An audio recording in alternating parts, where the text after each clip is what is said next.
Olá, sejam muito bem-vindas e bem-vindas a mais um episódio do Rosa Choque Podcast, uma iniciativa do Clube Sorotimista Internacional de Presidente Prudente. Existem momentos na história de uma cidade em que lideranças percebem algo fundamental. Sozinhos avançamos pouco, unidos podemos transformar uma região inteira. Foi exatamente essa visão que nasceu a UEPP, União das Entidades de Presidente Prudente e Região. Uma organização criada para reunir forças, alinhar instituições e lutar por aquilo que muitas vezes uma entidade isolada não conseguiria conquistar: desenvolvimento, infraestrutura, representatividade política e oportunidades para toda a região. Ao longo dos anos, a UEPP consolidou como uma das mais importantes vozes institucionais do Oeste Paulista, participando de debates, reivindicações e projetos que impactam diretamente a vida de milhares de pessoas. Mas como tudo começou? Quais foram as primeiras lutas? O que já foi conquistado? E quais desafios impedem a nossa região de avançar mais rápido? Para essa conversa histórica e estratégica, recebemos duas lideranças que representam o passado e o presente dessa trajetória. De um lado, Antônio Alberto Ribeiro Barbosa, o primeiro presidente da UEPP, que esteve na linha de frente da criação da entidade. E conosco também Ricardo Macedo, atual presidente da UEPP, responsável por conduzir a instituição dos desafios do presente e nas oportunidades do futuro. Hoje vamos entender como nasceu a união de forças, qual é o papel da UEPP no desenvolvimento de Presidente Prudente e toda a região. Sejam todos muito bem-vindos ao Rosa Choque Podcast do Clube Sorotimista de Presidente Prudente, um espaço feito por mulheres e para mulheres. Aqui falamos sobre a saúde da mulher, relacionamento, moda, empreendedorismo feminino, prevenção à violência, direitos, autoestima e muito mais. Solta a voz, com coragem vai mais além e não se cala. É Rosa Choque poderosa, aprende, levanta, floresce, com força e garra acontece. É Rosa Choque vitoriosa. Sejam muito bem-vindos. Eu vou começar com o Antônio Alberto. Eu queria que o senhor falasse pra gente o que motivou a criação da UEPP e qual era o cenário da região naquele momento. Bom, obrigado pelo convite. Eu falo em nome da UEPP do passado. A Carla vai falar da UEPP na sua trajetória que está tendo e dos projetos que ele tem atual. Bom, ela não nasceu num passe de mágica. Nada cai do céu na mão de ninguém. Esse projeto não é pioneiro. É um projeto de participação do cidadão, dos direitos e deveres que ele tem. Participar da comunidade, do seu desenvolvimento, dos interesses que ele tem, da vida da comunidade. Eu cheguei a conhecer alguns centros ou algumas cidades nas minhas viagens que faziam esse tipo de conceito de participação da comunidade. A primeira cidade que eu fui, uma viagem ao Rio Grande do Sul, chamava-se Nova Petrópolis, cidade que tem um pouco fechada, a comunidade alemã, mas essencialmente um cooperativismo intenso. A participação da comunidade é intensa, tanto que lá foi criado a primeira cooperativa bancária do país, em 1908. A cooperativa daquela cidade hoje tem bancos cooperativos pelo Brasil inteiro, uma força enorme participando bem ativamente. A segunda cidade que eu fui presencial foi Maringá. Para você ter uma ideia, eu participei de um seminário lá junto com a UEPP no seu embrião, através de amizade que eu tinha com o fundador de lá. Na apresentação dele, ele olhou para mim e falou assim: o objetivo nosso, quando nós fundamos o CODEM, é ser igual a Presidente Prudente, 1996. Eu não fiquei vermelho nem acanhado, me senti até importante naquele dia. Aí ele mostrou o projeto de participação da cidade, os índices de desenvolvimento mais pujantes do país. E fui até Costa Rica, Mato Grosso, uma comunidade pequena, que a participação da comunidade é muito forte no sentido de melhorar a educação. Eles têm índice de educação fantástico, uma comunidade pequena. Mas quem construiu isso? O cidadão. e participou em sinergismo com a classe política e a classe administrativa da cidade. Então, não é pioneirismo nosso. Como é que surgiu essa ideia? Eu tinha alguns amigos, e muitos próximos, posso até citar o nome deles, Dr. Weoca e Dr. Parron. Eram juízes, a gente tinha uma atividade comum, tomar café, discutir alguns pontos. Na época eu participava de uma comunidade chamada Conselho das Entidades Maçônicas da região, eu era presidente. Eles colocaram uma semente no meu ouvido de lança um projeto para a gente tentar criar uma motivação de desenvolvimento na cidade. Eu comecei a pensar sobre aquilo. E fui atrás de o que a gente poderia desenvolver ou por que a gente não desenvolveu ou não desenvolve. Então, eu colhi uma série de dados, fui conversar com os meus pares da entidade que eu era presidente. Surgiu a ideia de a gente chamar as entidades da cidade para participar de um movimento desse tipo. Nós fizemos a primeira reunião num restaurante Prudente no almoço. Eu, juízes, que plantaram a semente na cabeça, o presidente da Associação Comercial, Dr. Ricardo, o presidente da Sociedade de Medicina não podia, foi o Dr. Fernando Barreiros, Marinaldo, que era o presidente da OAB na época, o presidente da Ciesp, o Vadir, Fernando Cavalhal.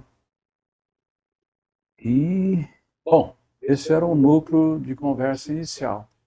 E acharam a ideia ótima, vamos desenvolvê-la, vamos criar uma reunião próxima. E ficaram de articular em cada entidade dessa a ideia. E montamos um grupo na época e pedi ao professor Assis que fizesse um levantamento dos pontos positivos e negativos, que você não vai criar um sonho sem ter base. Prudente, na época, ele ocupava um índice baixo de desenvolvimento. Era a penúltima das regiões administrativas em termos de índice de crescimento. O PIB era metade do PIB do estado de São Paulo. A situação de infraestrutura era ruim, a nossa rodovia não estava duplicada, a ferrovia abandonada, o aeroporto, reforma aqui, reforma acolá, tinha voos regulares com empresas de porte, mas a gente não tinha algumas coisas básicas, a infraestrutura. Segundo, a gente falava muito mal da cidade. Não só nós, prudentinos, mas fora ecoava isso que a gente não tinha. Infraestrutura, crescia pouco. Aqui era terra de quem? Do MST. Quem que era o líder da região? Olinda. Então isso, eu viajava pelo Brasil por causa da minha profissão. Então, como é que está lá? O fim da linha e o rainha.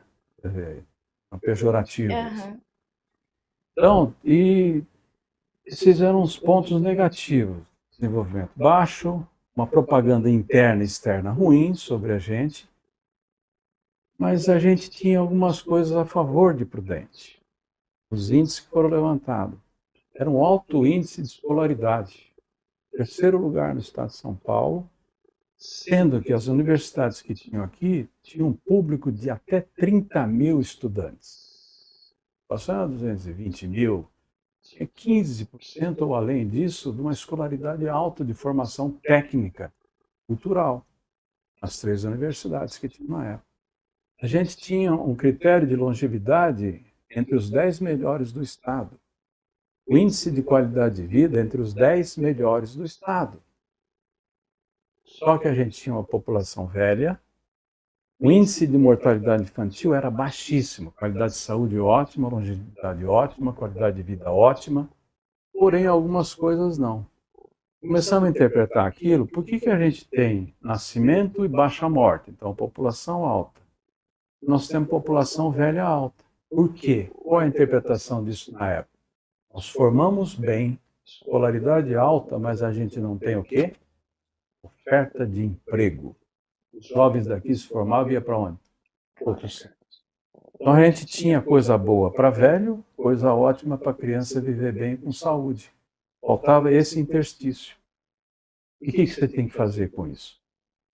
Programa de desenvolvimento. Prudente e região. Essa foi a conclusão do primeiro estudo que eu levei na primeira reunião que a gente montou lá no Ciesp, fevereiro de 2012. Todo mundo se prontificou, foram 13 entidades no início e vamos decolar. Essa foi a história inicial. Pra gente ver como não é tão simples, né? Olha, um estudo em cima disso não tudo.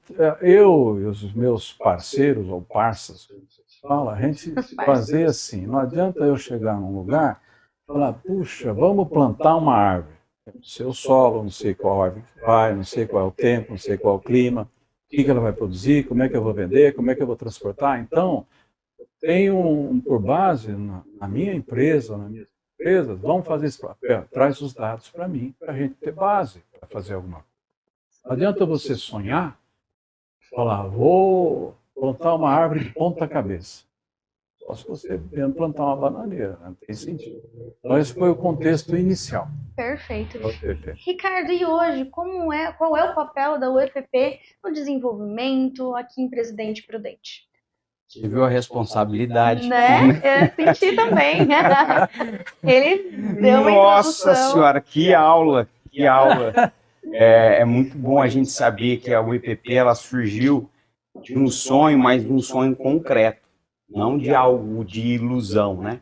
Então, a gente vê o Beto aqui explicando, você fica envaidecido por eu ser o atual presidente da instituição. Bom, a ideia é a mesma, o foco é o mesmo, desenvolvimento da região oeste do estado de São Paulo. E como que a gente faz isso atualmente? Da mesma forma que eles faziam lá atrás, através da união. A gente continua reunindo essas mesmas entidades que o Beto citou aqui, Ciesp, Associação Comercial, hoje tem o Sebrae, temos Sorotimistas, BPW, tantas outras instituições aí, que eu peço perdão se eu esqueci o nome de alguma, que fazem parte desse caldeirão. E ali cada uma dentro do seu escopo, né, a Sorotimistas com o foco dela no desenvolvimento feminino, mas é o desenvolvimento regional, não se desenvolve uma região se não houver um desenvolvimento das mulheres. Você tem a Associação Comercial, que é o comércio, Ciesp, indústria, Sebrae, serviços. Então, cada uma vai ali dando as suas ideias, os seus projetos, e a gente tenta catalisar isso daí, tenta unir isso daí para que isso vá adiante e se transforme em situações efetivas, concretas. É essa a visão que a gente tem hoje da UEPP. E em comparação com quando foi fundada e como está hoje, como que você diria esse desenvolvimento? Como está? Né? A gente consegue manter os jovens na cidade? Eu enxergo, bom, aí a gente precisa fazer uma divisão, né, de Prudente e de algumas cidades da região oeste. Prudente eu enxergo como uma cidade que está em desenvolvimento. Eu acredito que os jovens permanecem aqui, pelo menos, não que eu seja um jovem, mas eu me formei e continuei aqui. E grande parte dos meus amigos, nós fizemos direito na Toledo, continuaram aqui em Prudente. Poucos foram embora. Eu também tenho amigos que fizeram medicina e continuaram aqui. Então, Prudente ela acabou crescendo e se transformando num centro de serviços. Então, a medicina que é muito avançada, muito especializada. Então, se você tem a área da oncologia, ginecologia, enfim, várias áreas da medicina que fazem com que o jovem, quando se formar na faculdade, ele permanece aqui. Agora, você tem outras cidades na região aqui oeste que elas estão em declínio. Então, há uma diminuição populacional. Ou essas pessoas estão migrando para Prudente, o jovem, ao invés de ir para São Paulo, ou elas estão indo para outras cidades maiores ainda. Pode ser Londrina, Maringá, ou aqui mesmo no estado de São Paulo. Mas Prudente em si, eu enxergo como o que eles plantaram lá atrás, a gente está colhendo, mas o desenvolvimento ele não é um destino que você vai chegar e acabou. Sim. Nós somos desenvolvidos e agora vamos dormir todo mundo Não bem. chegamos no ponto final. Ele nunca vai ter um ponto final. Né? Então, se tivesse, você pega países super avançados, Finlândia, Noruega, etc., eles já estariam, olha, agora a gente não precisa fazer mais nada. É sempre em busca, sempre tem melhorias para ser feito, né? Então, por isso que a gente continua em busca disso. E a UEPP será permanente, então. Doutor Beto ou Alberto? Você preferir. Quais eram os principais desafios naquela época? Olha, alguns pontos que até o Ricardo tocou sobre qual que era o ponto positivo ou qual era a atração da região. Vamos colocar alguns dados que até estou me lembrando agora. Ela é a região de maior extensão territorial do estado de São Paulo, 20 e tantos mil quilômetros quadrados. Primeira região em extensão. Então, se você vê uma região que tem uma extensão, a produção forte da nossa região sempre foi do início dela a produção agrícola. Teve a época do café, depois transformou em algodão, amendoim, e ela foi evoluindo. E hoje, falando sobre segurar o pessoal técnico aqui, nós temos uma indústria do agro aqui forte hoje. Produção de açúcar, de álcool, de gás, de insumos derivados da cana-de-açúcar, semente de pastagem, produção de ração. Eu não tenho dado, mas nós somos grandes importadores de sal, que vem do Nordeste, de Natal, da região do Rio Grande do Norte, para cá, para a indústria de produção de ração aqui. Então, houve sim, o Ricardo tem razão, houve aprisionamento, falando grosseiramente, dos formados ou dos técnicos na região. Na época, existiam outros fatores de sedução. Nós temos, além da extensão, 2 rios enormes aqui na região. Servem de quê? Para fluxo de transporte, que até hoje não foi aproveitado, mas era um dos pedidos da UEPP, além do quê? Centro de turismo, que está começando agora. Vocês estão vendo um monte de condomínios serem lançados. Na época, 2014, nós tivemos um grande ponto da UEPP, que foi um ponto marco estratégico, que foi a articulação política. Eu participava ativamente da articulação política, apesar de não entender nada de política. Não sou político de partido, nada disso. Nós conseguimos a articulação. O governador Alckmin, na época, pediu para fazer um passeio aéreo de helicóptero aqui para analisar a região. Ele desceu e falou assim, ela tem potencial de turismo, está acontecendo hoje. Tá? Então, ela tinha fatores positivos para serem aproveitados, não só os negativos, pejorativos, que a gente cultuava ou que se ouvia. Então, vamos montar um foco para começar.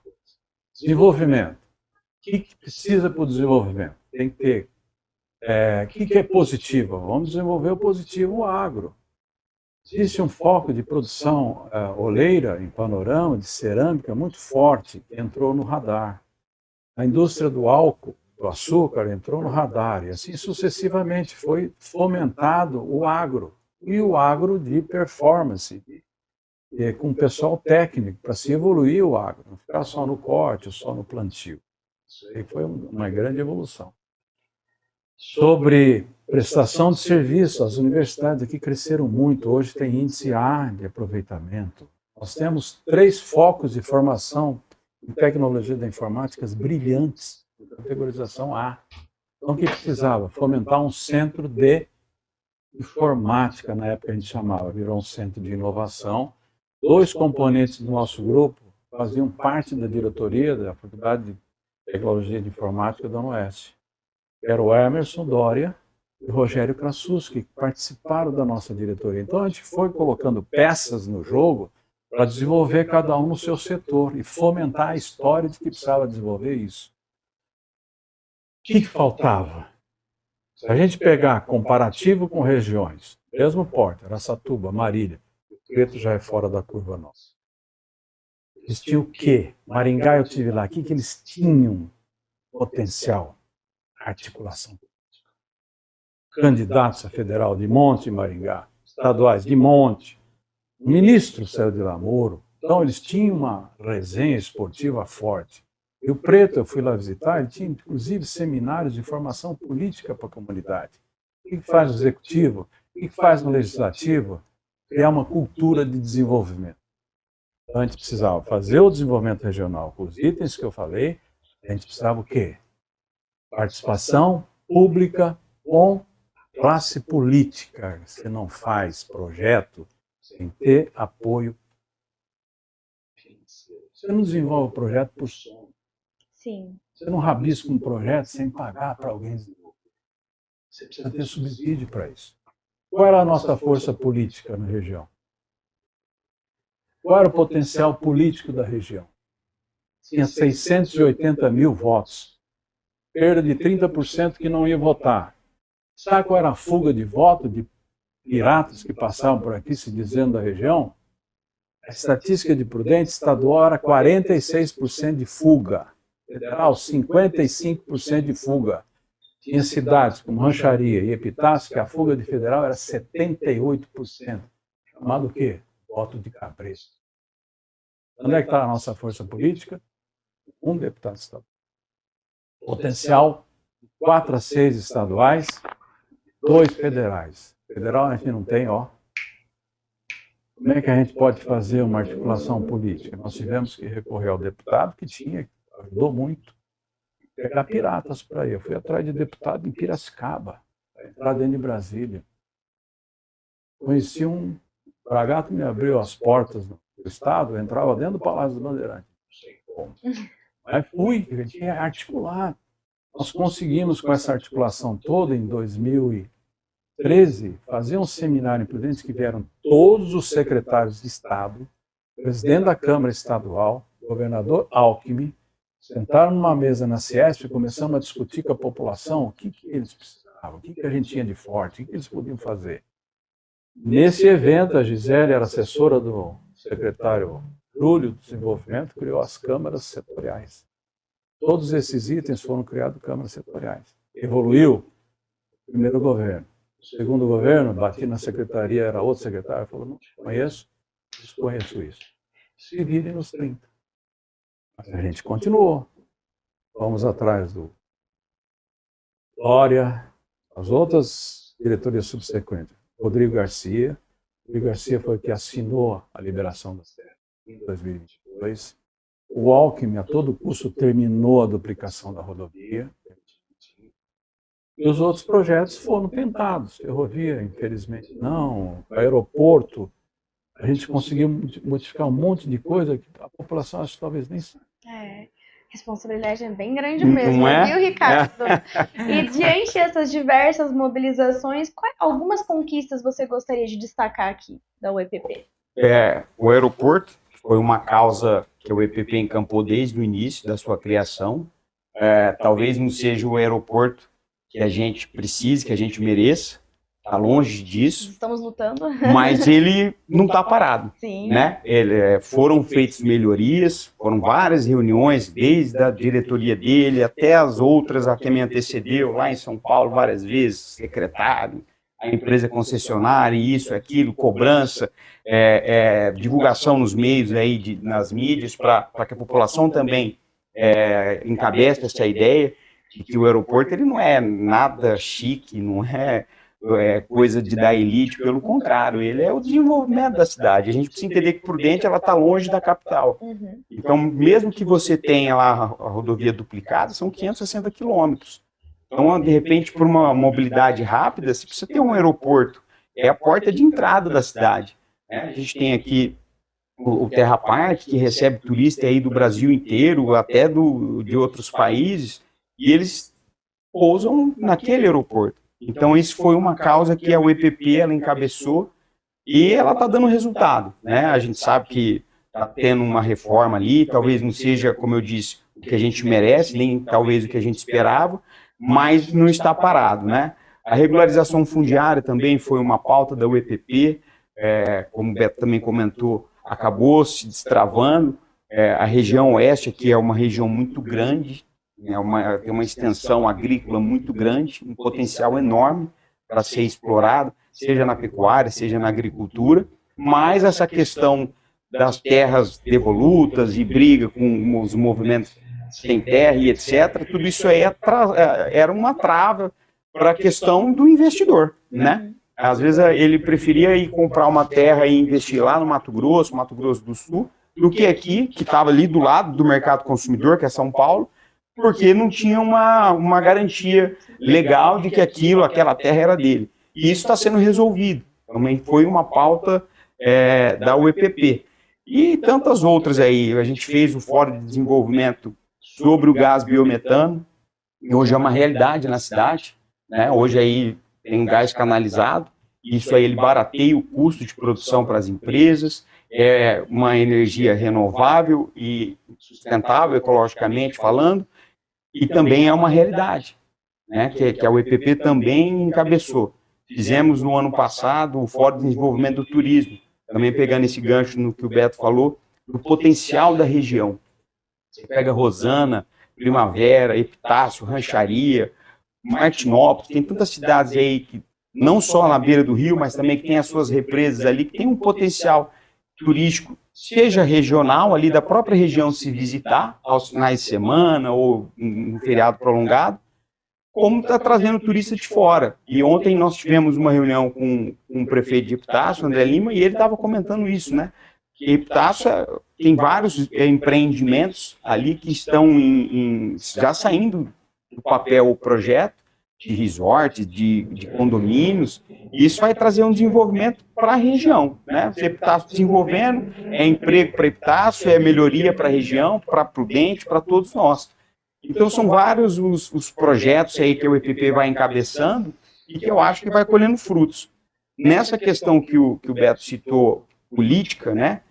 A gente tem a campanha do voto consciente, que é justamente para tentar alertar o eleitor da importância de escolher um candidato que nos represente, ou que o represente, mas que seja daqui. Não um pirata. Não eu um pirata. Eu adorei essa denominação. Nada pirata. contra os piratas, e pelo amor de Deus, o voto é livre, né? Sim. E fique claro, cada um tem a sua liberdade de escolher quem quiser escolher.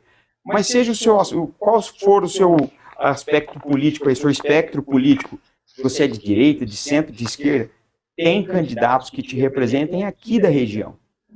Um deputado federal, um deputado estadual, ele tem no bolso para distribuir aqui para a região milhões de reais.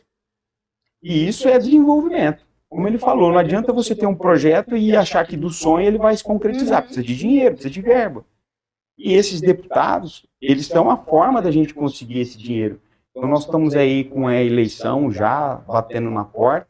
É preciso que o eleitor tenha essa responsabilidade. Também a população, isso é uma visão minha, a gente tem que assumir a nossa responsabilidade.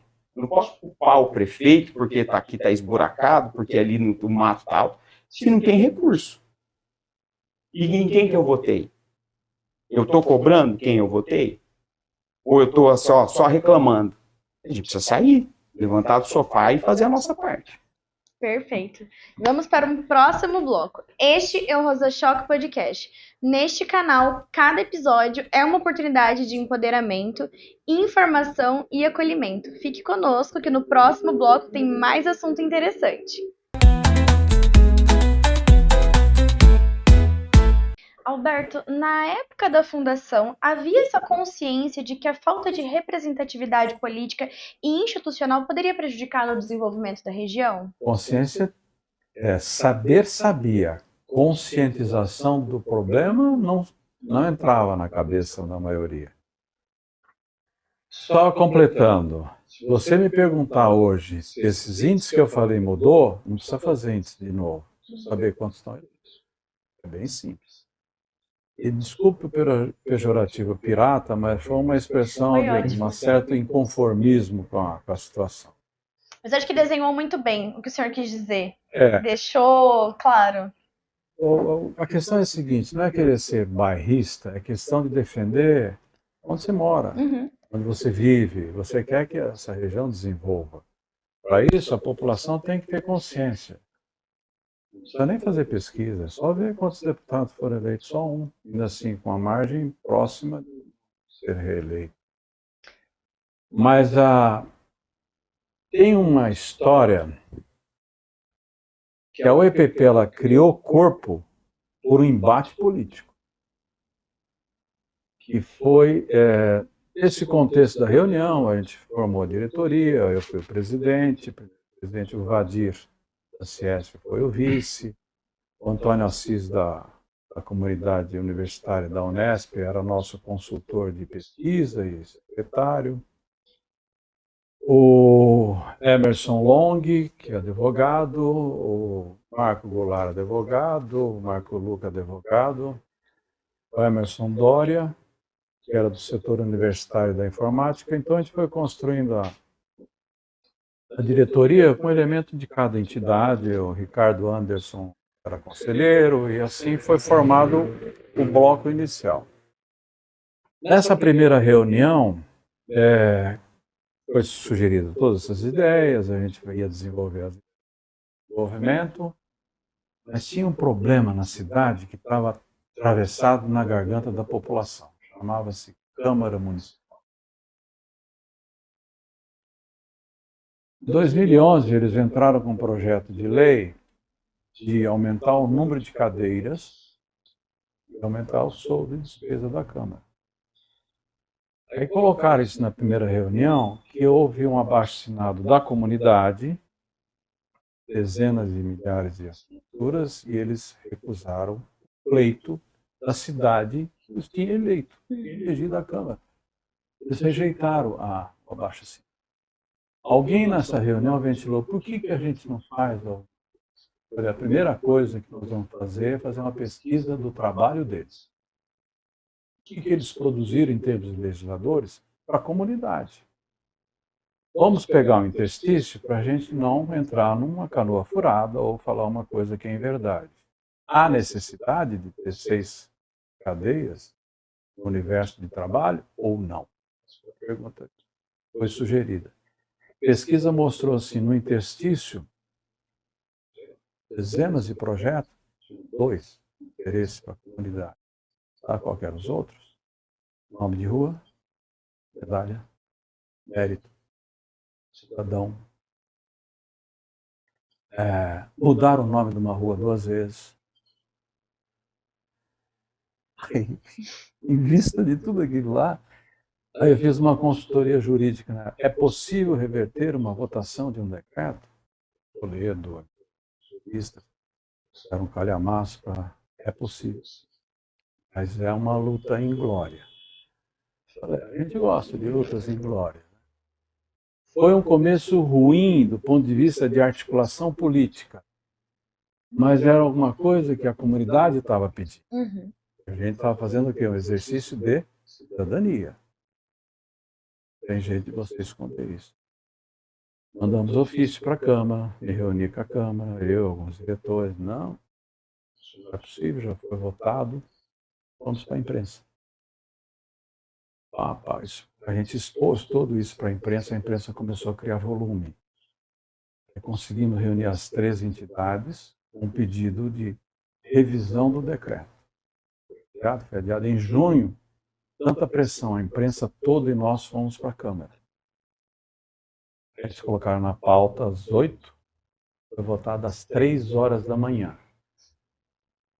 A gente ganhou. O que aconteceu? O PP nasceu por um aborto. Desculpe a expressão. O entrave de uma coisa que a gente tem que fazer ao contrário, a articulação política. Um choque. E a gente ganhou. O que aconteceu? O EPP virou notícia. Felizmente, serviu de divulgação da nossa marca. O EPP tornou-se importante, os projetos eram ouvidos, a gente entrava num escritório do deputado, você que é o presidente da UEPP? Qual é o pleito?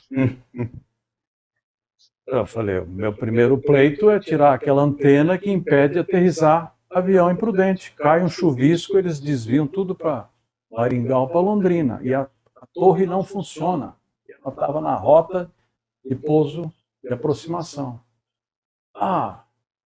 Vou pleitear com o presidente da aeroporto, nem me lembro o nome. Estou aqui com o representante, desculpa falar. Ele está pleiteando isso, aquela antena não funciona mais. Fala para ele que daqui uns meses eu vou... Fala para ele que o EPP vai lá e vai derrubar ela. É melhor não mexer, não. É melhor mandar alguém tirar a antena. Foi assim. Então, a gente criou uma força de articulação política, de um revés de embate político. Foi até engraçado. Serviu de a gente se apresentar para a comunidade, apresentar para o meio político, e a gente existia. Tinha a força da comunidade, o pleito da comunidade Nós vencemos, tá entendendo a articulação que teve? Aí surgiu a UEPP, que na realidade era Conselho de Entidades de Presidente Prudente. A gente mudou o nome para União. É o que nós fizemos com a União, Entidade de Presidente Prudente e Região. Sempre em prol da comunidade, que é o mais importante, né? É. Ricardo, ainda existe essa mobilização para representatividade política, mesmo com avanços aqui na região? Com certeza. Isso aí está dentro do DNA da UEPP. Isso aí não tem como retirar. Infelizmente, nós acabamos perdendo essa batalha com relação ao aumento da cadeira de vereadores. Isso aconteceu aí ao nosso revés, ao revés da população no ano passado. Foi uma briga que novamente a gente comprou, mesmo sabendo dos riscos que nós corríamos de ter as portas fechadas, porque a gente estava ali comprando uma briga, mas a gente entendia e entende que é desnecessário, né?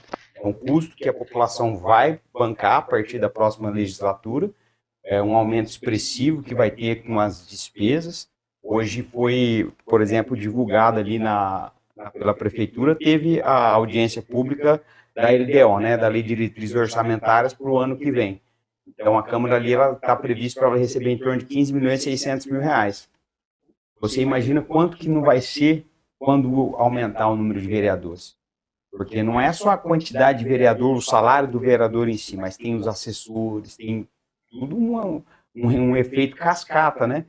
Então, a gente, infelizmente, acabou isso acontecendo, mas a UEPP, ela sempre se mostrando ali como um escudeiro da população, até porque eu nem enxergo assim, a gente como um defensor. Nós somos a população, eu sou do povo, ele é, você, todos nós. Então a gente simplesmente, olha, isso aqui está errado, a gente precisa fazer alguma coisa. E vamos fazer. Agora, essa questão da representatividade política, eu reforço, nós estamos num ano de extrema importância. E eu nem falo da questão da eleição por executivo, seja para governo ou para a presidência, mas para o legislativo, para os deputados. Nós precisamos de deputados estaduais e deputados federais. Todas essas cidades que o Beto citou aí, Maringá, Londrina, Rio Preto, Maringá tinha até o Álvaro Dias, que era ali da região, era senador. Rio Preto teve um candidato a vice-presidente da República. Não, Rio Preto eu acho que está com 3 ou 4 deputados federais. Então, a quantidade de emendas, de recursos que são enviados para a cidade é muito grande, para a região, é muito grande. Então, recentemente nós tivemos na prefeitura, quando o prefeito Tupã lançou um projeto de duplicação da Ângelo Rena, né? Foi feito ali o lançamento do projeto ainda, para ver uma estimativa de custo, para depois correr atrás do dinheiro. Olha, eu tenho certeza que se tivéssemos 1 ou 2 deputados federais daqui, isso sairia do papel rápido. Porque o que ele tem de recurso banca essa duplicação fácil e ainda sobra. Então, isso é importante. E dentre os projetos, né, que eu estava falando do voto consciente, que é uma campanha que a gente faz, a gente tem um concurso de redação, e esse é voltado para o jovem. Então, a gente vai para as escolas, na verdade, a UEPP, ela encabeça ali esse concurso, mas quem põe a mão na massa são as sorotimistas, elas que corrigem as provas, que fazem tudo a logística aí, as reuniões, e esse concurso, ele tenta despertar no aluno do ensino médio das escolas públicas, então ele não tem participação das escolas privadas, essa consciência, né? Então, cada ano é um tema, mas sempre voltado com a questão do voto consciente como mote, né? Esse trabalho das redações é realmente muito bonito e importante para a região. Alberto, o senhor já participou, já esteve presente, né, em vários momentos históricos aí da UEPP aqui na região. Consegue destacar alguns importantes para a gente? Teve vários momentos que concluíram, que evoluíram, que não foi o primeiro evento importante foi essa vinda toda do governo para cá. Para você ter uma ideia do vulto que teve essa reunião aqui, participava de uma comunidade da minha entidade de loja em São Paulo, eu criei um projeto estadual. Eu saí com a malinha para as cidades do estado de São Paulo, divulgando o conceito de participação do cidadão. Marília Rio Preto, Franca, Pompeia, Araçatuba, Capivari. Meu Deus, perdi a conta. São muitas cidades. E a palestra era no sentido de desenvolver o EPPs. Foi desenvolvida nas cidades. Algumas cidades, iniciativa pró-poder político, Araçatuba, o prefeito se envolveu diretamente. Marília, o que fez? A comunidade conseguiu verba, contratou uma auditoria de Maringá para implantar o projeto lá. Pagou. E um fato inusitado, eu estava fazendo uma conexão em Campinas, um cidadão chamou, bem, eu sou filho de Presidente Prudente, eu participo da OAB de Sinop, e eu copiei a sua ideia. Copiei o seu estatuto, inclusive, que me deram. Eu implantei a União das Entidades de Sinop. O prefeito, na hora que nós apresentamos o projeto, entrou na canoa com verbas, o governo do estado com recurso. Hoje nós temos sede enorme, um monte de projetos. Copiei a ideia de vocês. Esse, eu acho que foi o grande contexto da reunião com o governo. Me deram uma função de divulgação da ideia. Para mim, foi, acho que, uma das melhores vitórias que teve de participação. Divulgar bem de Prudente. A gente teve outros momentos assim de muita lucidez. Nós fizemos um levantamento em Prudente. Prudente tinha uma capacidade de ter 2 faculdades de medicina. Nós fizemos um projeto enorme. Fui professor da Unesp muitos anos na área de fisioterapia. Lá tem um laboratório para formação básica na área de saúde, pronto, montado. Tem um hospital hoje, no estado, ele é o maior hospital do interior do estado de São Paulo em área física, atendimento e número de leitos. Extremamente capaz de receber mais uma faculdade estadual, com 40 vagas, que foi o levantamento que nós fizemos na época. A gente tinha laboratório pronto, do estado. A gente tinha um hospital com capacidade de abraçar não só a faculdade que já existe, mas 40 vagas. A gente tinha capacitação profissional de professores que estão em outras faculdades, queriam vir para cá, ser chefe ou subchefe de cadeira. O projeto era enorme, brilhante. Foi para a Câmara, foi aprovado pela comissão de estudos, o Bragato, que fazia parte na época, defendeu a tese, fomos até o Alckmin, apresentamos o projeto, até foto na imprensa. Parou. Foi uma decepção. Porque não tinha recurso, está pronto, o bolo está pronto, só falta pôr a vela e acender a vela. Infelizmente, foi uma das decepções que eu tive, que é da minha área. Estava muito bem para ter em Presidente Prudente, que seria um atrativo enorme. Tivemos, dando as minhas palestras em Bastos, sobre o PPP, nós tínhamos um diretor de lá, veio a ideia, veio para cá e quis participar, lá da indústria de ovos. Eu fui apresentar a palestra lá, conjunto com o Exército. Foi o general comandante do Sudeste, na época. Eu apresentei a minha palestra, ele apresentou a palestra dele sobre o Exército, o efeito de ombro amigo, participação na comunidade. Eu apresentei a minha, ele sentou do meu lado, fez palestra comigo pelo Estado. Ele serviu de uma ponte, só para exemplificar os contatos e articulações que a gente fazia.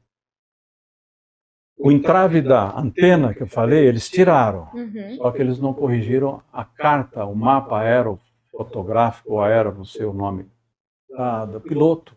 Para ele pousar, a antena existia.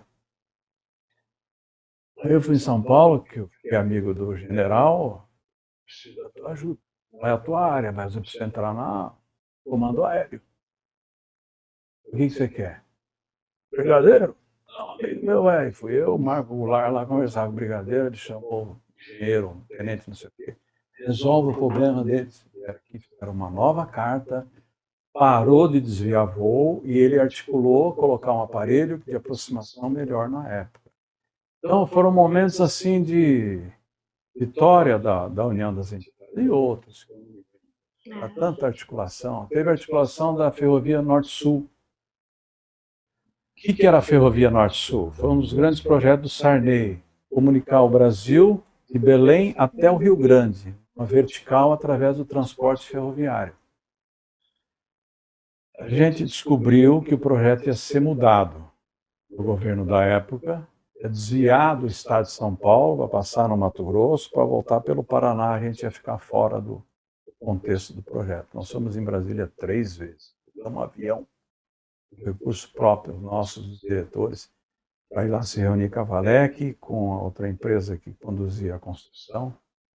3 reuniões, foi o prefeito, foi o deputado, foram os prefeitos da região. Depois de 3 reuniões, eu fui chamado numa sala lá.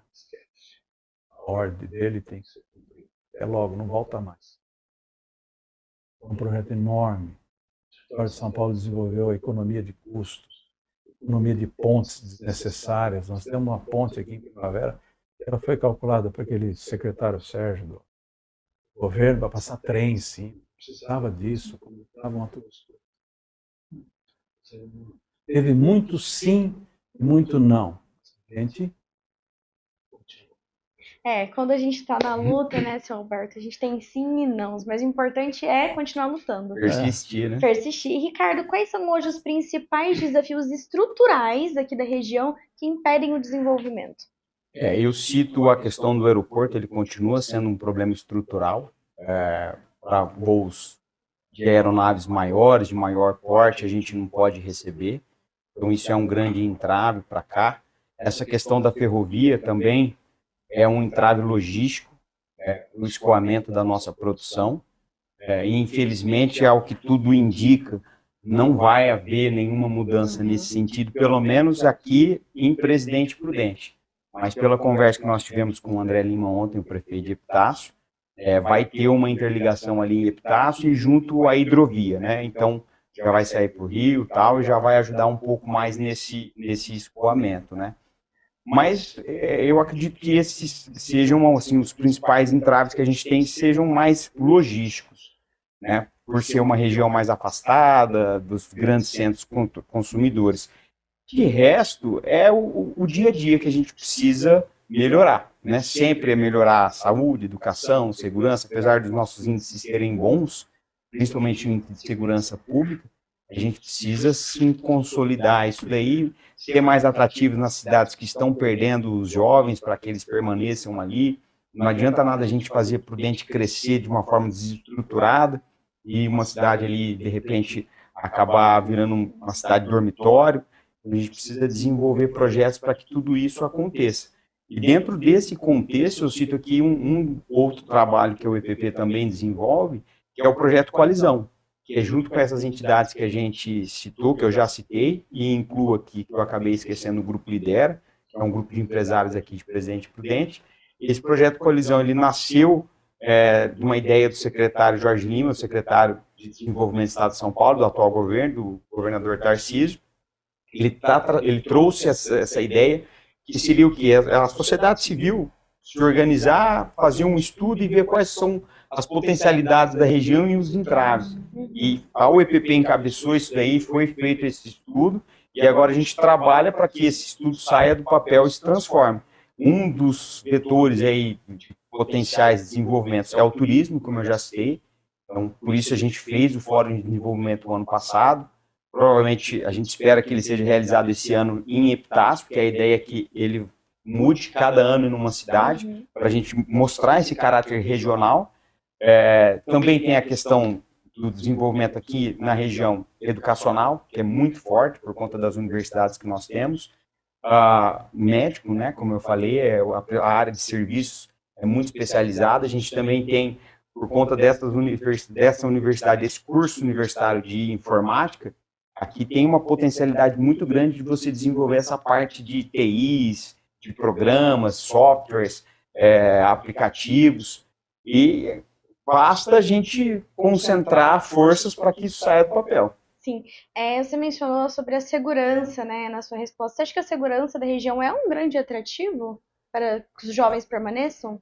Eu acho que sim, eu enxergo como sim. É óbvio que você não estou dizendo aqui que a gente mora em Xangri-Lá, né? Aqui que você pode dormir e deixar a sua porta aberta. Talvez a gente deixe até por medo, mas não por acontecer alguma coisa.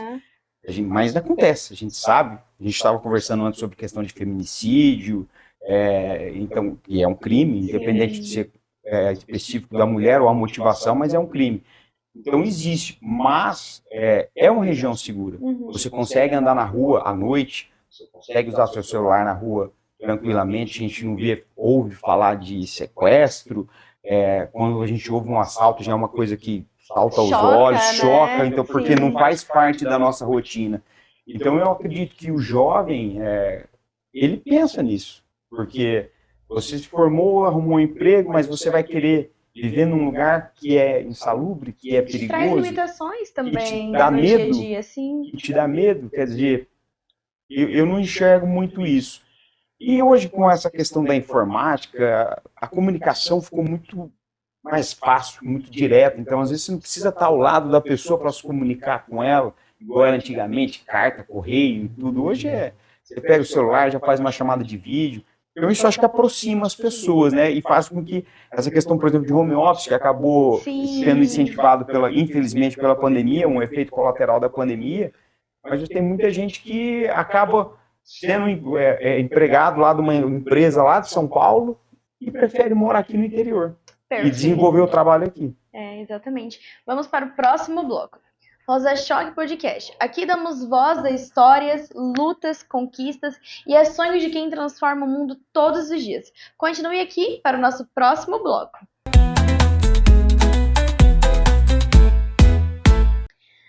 Senhor Alberto, se o senhor pudesse deixar um conselho para as novas lideranças, né, que estão aí à frente, qual seria? Olha, eu vou falar uma coisa para você. Se tivesse que fazer de novo, eu faria do mesmo jeito. Eu fico feliz por ter amigos e próximos da época que tiveram essa ideia feliz. Não foi ideia minha, foi ideia de um conjunto. Eu fico feliz de ver os presidentes atuais, novos, apejados, interesse, vontade. Isso é ótimo. Ele citou uma coisa importante. A UEPP, com o surgimento dela, surgiram outras lideranças. O Grupo Lidera é um exemplo disso, forte, com projetos, convergente com a UEPP, não é aquela coisa de eu faço. Existe essa convergência de liderança na cidade, foi ótimo, ótimo. E a UEPP, ela veio numa transformação e num crescimento muito positivo. A gente foi aquele agricultor, né? Plantar a semente, a árvore vai dar certo, deu certo, mas ele precisa ter o quê? Ideias novas, sangue novo, para que essa árvore continue forte, produza bons frutos. Essa é uma coisa que me deixa muito feliz e a diretoria da época deve estar pensando do mesmo jeito, da sequência que teve a UEPP. E ela vem seguindo esse rito, ou esse ritmo, de acordo com o que foi combinado lá, em 2011. Na realidade, o marco dela é 2013, mas a fundação começou no primeiro almoço, eu acredito. Ela mantém o mesmo rito. Nós temos articulação política não partidária.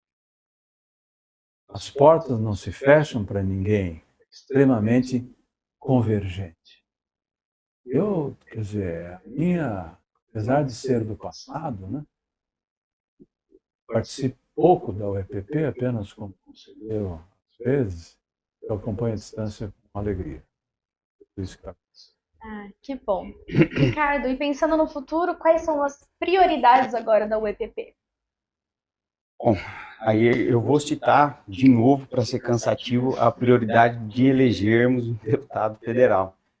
1, 2, 3, quantos vierem serão muito bem-vindos. Esse acho que é uma prioridade a gente escolher bem. Por ser um ano eleitoral, então eu acho que isso precisa estar dentro do nosso radar. Mas a gente continua com a mesma luta da questão do aeroporto até que ele se concretize a reforma, dentro do projeto que a empresa concessionária se propôs a executar. Aliás, foi por isso que ela se sagrou vencedora na licitação, então ela precisa seguir aquele cronograma, é uma luta que a gente vai continuar, e tudo aquilo que envolve o desenvolvimento econômico, que, consequentemente, desenvolve o social, né? Que a pessoa com dinheiro no bolso, ela vai ter um crescimento. A gente está vendo muito isso com as reuniões que a gente tem, as conversas que a gente tem, um problema muito grande, que talvez as pessoas não falem muito, sobre escassez de mão de obra. Como está difícil isso, a gente estava conversando novamente com o prefeito de Epitácio, mas não só com ele, com várias outras lideranças, também de Venceslau nós conversamos, a dificuldade que está tendo de você preencher vagas. Né? Então, às vezes, a gente fica preocupado em trazer uma indústria, não uma indústria gigantesca, mas que seja um frigorífico de médio porte, pequeno médio porte, qualquer outra indústria do agro, não importa o segmento. Mas você tem uma dificuldade muito grande de preenchimento de vagas. Né? As pessoas simplesmente não sei o motivo, não sei se é por conta das bolsas do governo, ou se é a remuneração que não lhe satisfaz, eu não sei o motivo, só sei que não estão preenchendo. Então, a gente também está pensando em alguns projetos que a gente possa fazer para que isso, de alguma forma, se resolva, ou pelo menos que se amenize. Seja através dos cursos técnicos, que a gente enxerga como sendo o futuro. Eu não consigo ver mais o jovem hoje fazendo uma faculdade de 5 anos, por exemplo, de direito, como eu fiz. Eu acho que medicina, eu acho que tem que ser mais que 6. Porque um médico é diferente, mas talvez direito... Olha só, a gente colocando mais que 6 para medicina e direito. Não, mas mas na realidade, depois eu falo. Não, a medicina eu enxergo muito mais complexo. Eu concordo. Né? A formação de um médico do que a formação de alguém da área de humanas, no caso do direito. E o jovem, eu acho que ele, não sei se ele se interessa mais por ficar 5 anos cursando uma faculdade para depois procurar um emprego. Então, talvez o futuro seja cursos técnicos que lhe permitam conseguir um emprego digno, ter uma remuneração que lhe sustente, que te permita começar a vida. Então, também vai ter o Feirão do Emprego agora, que a Secretaria de Desenvolvimento vai realizar no dia 24 de março, então a gente vai estar lá presente, tentando ajudar e fazendo essa interlocução para que esse problema seja de alguma forma sanado. Também a questão do turismo, ele está dentro do nosso radar, porque a gente enxerga o turismo como algo pouco explorado na região. Seja o turismo de lazer, que é o que a gente enxerga como passeio, turismo de passeio, mas não é só ele. É o turismo para vir aqui no médico, a pessoa sai lá de Venceslau para consultar o especialista aqui em Prudente, ou a pessoa aqui de Prudente vai no rodeio que vai ter lá em Venceslau, ou vai passar o final de semana em Epitácio. O turismo de negócios, com feiras e eventos, a gente tem aqui a FEICORT, Feira Internacional. É um evento gigantesco, que traz milhares de pessoas. No Carnaval de Rancharia, estava conversando com uma reunião lá, trouxe mais de 20 mil pessoas. Em Epitácio, tanto o Réveillon como o Carnaval também, ele foi tão grande que acabou refrigerante. Olha só. Então, assim, a gente tem essa pujança, mas precisa organizar isso. Precisa ter atrativo, precisa ter mão de obra para atender o turista e atender bem. Então, são todos esses campos aí que o EPP ela vai continuar. Em resumo, em uma palavra, em uma frase, o que for atrelado ao desenvolvimento vai estar no nosso radar. Eu achei muito interessante que tanto o passado, né, com todo respeito e gratidão, quanto o futuro, vocês estudam as possibilidades, né? Tem um estudo prévio, tem um conhecimento antes de tudo. Isso eu achei fantástico. Bom, antes de encerrarmos este episódio, eu gostaria de então solicitar aos nossos convidados que deixem uma mensagem final para quem nos acompanha, especialmente os cidadãos, empresários, lideranças jovens que acreditam no desenvolvimento de Presidente Prudente e de toda a nossa região. Queria começar com o senhor Alberto. Você falou você inseriu uma coisa interessante, jovem. Das palestras que eu fiz sobre voto consciente na região, fora da região, ou sobre desenvolvimento, o público que mais respondeu e que não queria que terminasse, fazia perguntas incessantes. Eu acho que aí está um pitaco do desenvolvimento. Colocar na cabeça do jovem a importância da região, a importância dele na comunidade, o que ele pode fazer, o que ele pode participar. Para mim foi uma satisfação muito grande as palestras em que eu fiz, o grande retorno no momento foram nas universidades, nos grupos de solteiro, nos jovens. Um deles levantou, nós precisamos conversar com nossos pais no café da manhã sobre isso. Foi até impositivo. Então, as ideias têm que continuar. Eu acredito demais nas diretorias subsequentes que teve a UEPP e não deve fugir dos objetivos dela e continuar com essa ideia de que sozinho a gente não consegue, juntos a gente consegue muito mais.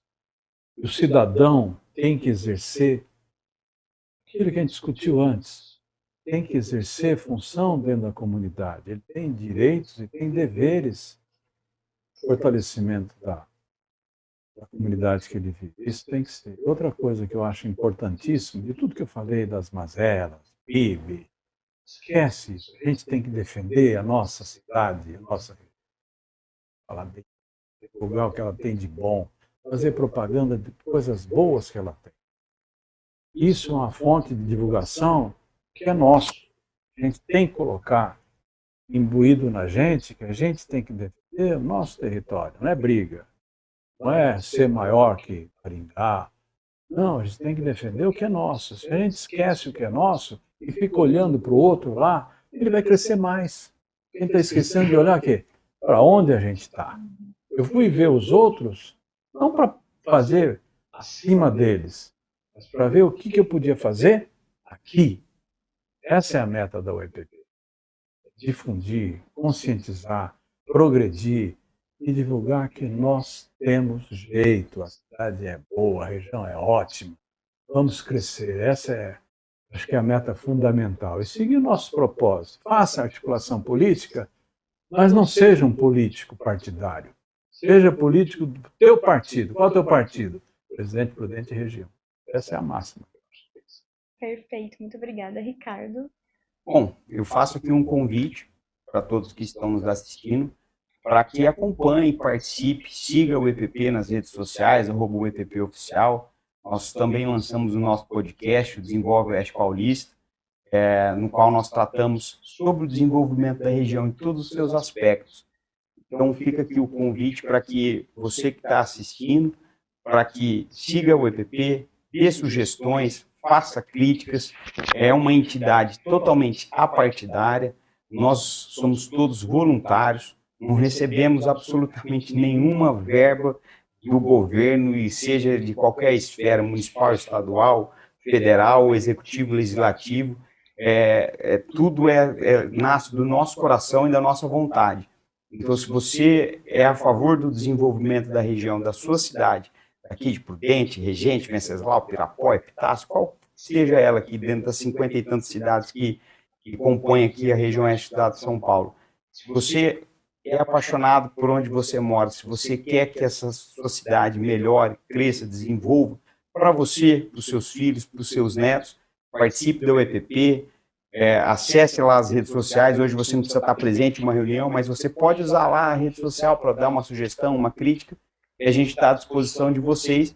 E agradeço mais uma vez a Sorotimistas pela parceria que vocês têm com a gente. O olhar feminino é um olhar muito mais acurado do que o nosso, mais detalhista, e está ali, oxigenando, passando novas ideias, uma visão diferente de mundo do que nós temos. E então agradeço de novo o convite para participar aqui do podcast Rosa Choque. Nós que agradecemos, né? Tanta sabedoria que vocês conseguiram compartilhar com a gente e para quem está nos assistindo. Agradecemos muito a participação dos nossos convidados e também convidamos a você a se inscrever no nosso canal, deixar o seu like, os seus comentários e compartilhar com quem você gosta, porque aqui você encontra conteúdo de valor. Até o nosso próximo episódio, para você que é poderosa e vitoriosa.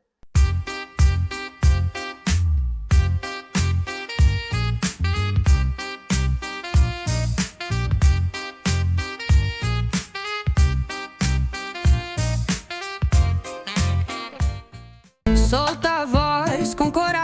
vai mais além e não se cala. É Rosa Choque poderosa.